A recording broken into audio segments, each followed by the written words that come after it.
నీతో ఉంటే ఏ హాయికైనా నాకేం లోటే లేదే.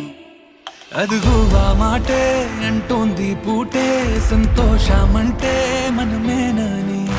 ఇదిగో ఈ ఆటే ఆడే అలవాటే మానేయవేంటో కావాలని.